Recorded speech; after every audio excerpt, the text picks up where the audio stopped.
Good morning. Happy Friday. Almost the weekend. Hoorah.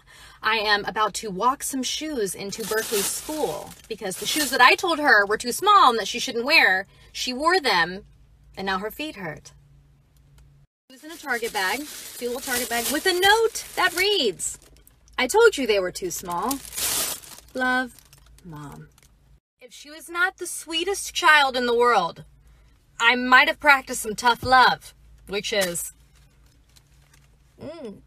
But since she is my helper in all things, truly, I'm gonna go take her these shoes. What is something that y'all hoard that you probably need to make time to go through and purge in your house? Mine are bed sheets. I have so many random bed sheets, and in my mind, I'm like, oh, we'll use them for tents and stuff. But no, I need to purge. I shared this tip back a while ago. It's in one of my coffee table, organizing books. And my mom found it and pointed it out when she was reading it one day. She was like, hey, you need to do this. Put your bed sheet in each room of where that bed sheet goes. In the book, they actually said they put a little bin underneath each bed, and in the bin under that bed, that's where its sheets go. And that way there's not this big linen closet where everything gets shoved in the back and forgotten and misplaced. Every sheet is in the closet of that bedroom. And I've done that and it works. I didn't actually put them under their bed, the sheets. I have ours in a dresser in our room. And then I have a closet that's next to all of their bedrooms. And these are crib sheets, Vaughn's sheets, Berkeley sheets, and they all stay right here. I don't know why I'm talking about sheets right now, but I was putting away sheets, so I thought about it. And then each kid has 2 sets of sheets for their room, and that way I don't have to be held accountable whenever we got to change the sheets. I don't have to do it right then. I can let them rot for a week. I'm telling you, separating the sheets and taking all the toys out of the kids' rooms, except Vivi, she has toys in her room, just a few. But taking all the toys out of the kids' rooms has made the upstairs is clean. Majority of the time, it looks so nice.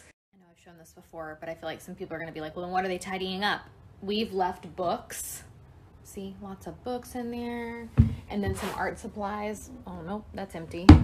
Art supplies. So they do have stuff that makes their room, dress up clothes beside me here. And then I also make them make their bed and then make sure their closet stays tidy. So hanging up the clothes, if any hangers fell, hang up the hangers. Vaughn has a ton of books and flashcard, quizzing games. So he has to keep up with all of that in his room. Just to prove my point, here's Berkeley's room. And we haven't cleaned them since last Sunday. So it's maintained this all week. Here's Berkeley's room. Vaughn's room. That is a wrist sweatband. Vivi's room. Because she has toys. So it just proves the less stuff there is in here, they don't have to maintain it. It was just getting so overwhelming for them. So Viv only has it because she's a toddler and I end up picking it up. But I was over picking up the others' rooms. I know I've talked about this before, but what spurred this on is every single time I asked them to clean their rooms, even Berkeley, who's my best helper, they would get emotional because they'd be like, I don't know where all this goes. And even though I organized it and I had bins and everything was perfect, to them it was too much. It's too many little things. It was so much. So I had to really reevaluate their ages and what actually is a realistic expectation, and also based off each kid. So Berkeley can remember where a ton of things go, whereas Vaughn just crumbles in the sight of organization. I've said this before too. I don't care if your neighbor's 4-year-old's doing the dishes. Good for them. That's amazing. My 4-year-olds would never have been able to do dishes. So you have to look at what your kids can handle, and it's a good experience, and then they want to take on more responsibility because they don't dread it so much, and then you work your way up. So just saying, I feel like that's one of the areas that us as parents, we want to compare because we want to look like we're raising really good, capable kids, but you got to be realistic. You have to be realistic to your kid. All this to be said, I started talking about it because I still do have a linen closet from when we moved. And so what I did is pulled out all these sheets that we were using, and then there's still crap in there for I tell myself it's for tents. No.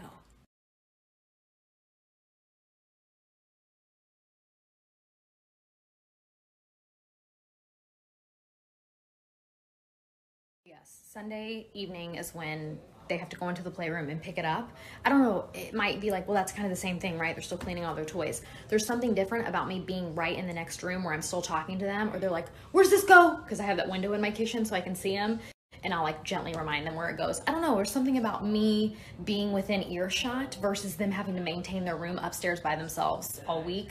It's just different. It works a lot better. And of course it started as tears, but now it's gotten so much better. I'll show you all my Thrive box because while my lunch boxes don't look as fancy as they used to, I find myself watching lunch videos just to get different ideas, like for my kids' lunches. Nothing crazy cute, just like different foods. First up, little white cheddar popcorn chips. Chia, quinoa, and flax. I'm excited to try those. So they're the white cheddar. My kids typically like the white cheddar things. These, I think they just threw these in here for a free gift because I didn't order them. Little granola bites. Blueberry acai. Super cute. And then I got these little kids beef sticks because they're like half the size of chomps. You know, I got some chomps too. But for Berkeley, they're just a little bit smaller. So I'm anxious to try those. We haven't tried them. You get a ton in there too. And then of course I got chomps. Have to get those. I found chomps from Thrive Boxes. These looked interesting. Maverick Kids, 40% less sugar, but they're little chocolate cookies. So I wanted to try those. Again, this is all stuff for my kids' lunch boxes, like in the entire box. Smart Bars, strawberry beet. So that'll be a snack option they can choose from. My pasta, gluten-free, will always be my addiction. Bear crunchy apples. If you have not heard me talk about Thrive Market before, it's a subscription to get groceries delivered to your door. We started probably a little over 2 years ago when Mike was strict keto, and it was a great site because you can click the keto button and it only shows you keto food, and then low sugar, dairy-free, gluten-free. I used it whenever I was dairy-free and gluten-free for 2 months. It was amazing. And every order just like morphs. Like this order was only kids, healthy, organic kids snacks. Taking it to the garage.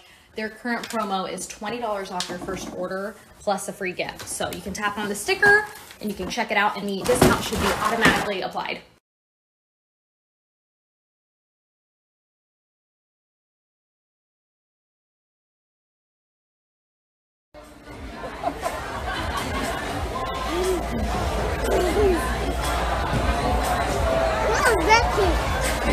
Chew.